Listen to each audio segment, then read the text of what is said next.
Assalamualaikum warahmatullahi wabarakatuh.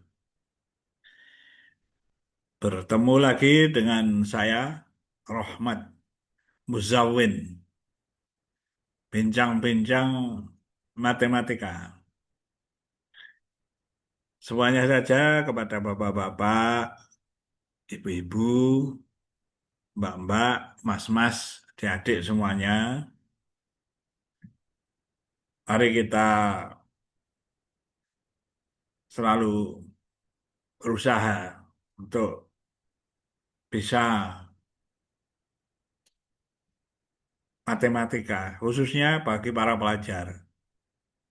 Mulai dari yang namanya sekolah formal, sekolah dasar atau MI, SMP atau MTS, SMA, SMK, MA, semuanya. Kita berpikir sejenak tentang kesulitan-kesulitan matematika ini. Yang pertama, matematika itu kalau diajarkan oleh siapa saja, siswanya kesulitan. Sekali lagi, diajarkan materi apa saja oleh siapa saja, siswanya kesulitan. Ini menjadi situasi yang kurang menguntungkan. Sebab yang kurang mahir, kurang paham tentang matematika ini, contohnya guru yang kurang mahir, kurang bisa, kurang pinter lah dalam matematika, memberikan apa saja terhadap siswa. Siswanya kesulitan. Jadi kesulitan ini dijadikan alasan. Diberikan seperti ini saja sudah sulit. Sebenarnya guru mestinya mencari cara. Kalau paham matematika, mencari cara bagaimana cara menanamkan konsep-konsep matematika kepada siswa secara hierarkis, konseptual, by design. Nah, by design itu dengan rancangan keinginan untuk menyampaikan supaya bisa. Ini kurang menguntungkan lagi. Para guru kurang bisa untuk memprediksi kelas satu itu harus bisa sampai apa, kelas 2 bisa sampai apa, bagaimana caranya untuk mengajarkannya. Nah, inilah perlunya pelatihan. Pelatihan matematika terus-menerus dilakukan. Ya, tentu saja caranya itu tidak seperti yang terdahulu. Yang terdahulu saya kritik saja. Misalnya pelatihan kelas satu semuanya guru kelas satu. Nanti di kelas 2, kelas 3, kelas 4, tidak selesai.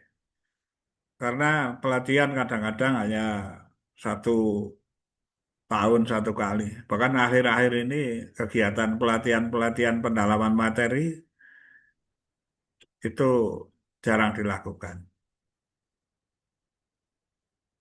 Karakter yang lain yang kurang menguntungkan. Para guru merasa bisa.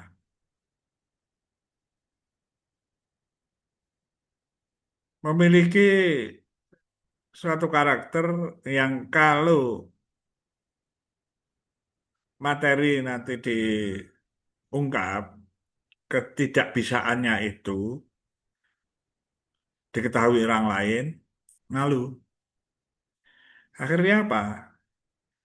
Dalam MGMP, pertemuan guru-guru, jarang membahas materi atau bagaimana cara mengajar yang baik tentang materi itu. jarang. Bahkan akhir-akhir ini dari cerita-cerita yang dibicarakan arisan ya. MGMP hanya koordinasi saja. Bapak-bapak, ibu-ibu, mohon maaf, jangan tersinggung. Begitulah keadaannya guru-guru di tempat kita. Ya. Nah, saya ada pengalaman-pengalamannya ini. Siswanya tidak bisa, sudah tahu dari YouTube, dari mana sudah bisa. Tapi mengatasinya bagaimana, itu kurang bisa cara mengatasinya. Misalnya, siswa kesulitan dalam menjumlah mengurangi. Misalnya 50 dikurangi negatif 25.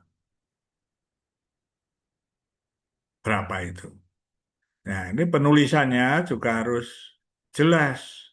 Misalnya 50 dikurangi, nah, diberi kurung, lalu negatif 25. Diberi kurung sama dengan berapa?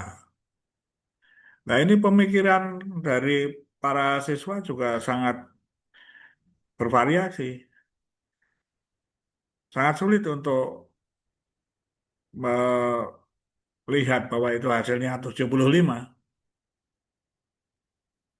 Para guru saja masih banyak ini yang misalnya tadi berapa itu ya, ketemunya berapa ya gitu. Jadi 50 dikurangi ya, menggunakan kurung ya jelas. Oh, negatif 25 kurung tutup sama dengan berapa? Itu sama dengan 75. Para gurunya saja kadang kesulitan untuk mengetahui kalau itu 75, apalagi menjelaskannya. Bagaimana menjelaskan kepada para siswa supaya tahu persis bahwa itu hasilnya 75. Ada beberapa yang sudah sedikit tahu, wah itu ada negatif-negatif, positif ya. Boleh lah, seperti itu boleh juga. Tapi memahamkan kepada siswa itu bagaimana? Apakah mereka menghafalkan saja? Saya mengatakan menghafalkan matematika itu perlu, ya, sangat penting. Tapi menghafalkan yang bagaimana? Menghafalkan dengan yang sudah mengetahui konsepnya lalu dihafalkan. Tidak masalah. Tetapi kalau hafal saja tanpa tahu apa-apa ya itu dihindari lah. Makanya pembelajaran dalam in-depth learning itu eh, pembelajaran yang menyenangkan. Yang menyenangkan artinya kalau di kelas ya para guru jangan marah-marah, lalu pembelajarannya itu bagaimana dibuat menyenangkan. Guru ramah, sudah pelajarannya sulit, dimarahi, gurunya galak. Soal gurunya sendiri mungkin pemahamannya juga kurang baik.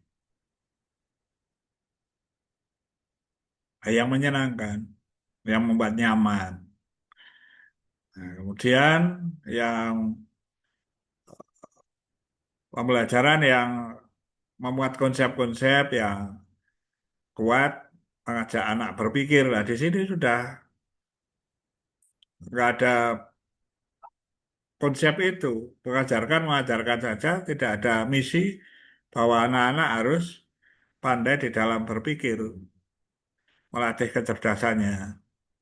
Apalagi sampai berpikir kritis, berpikir kreatif, jauh lah dari jangkauan yang dimaksudkan dalam belajar matematika.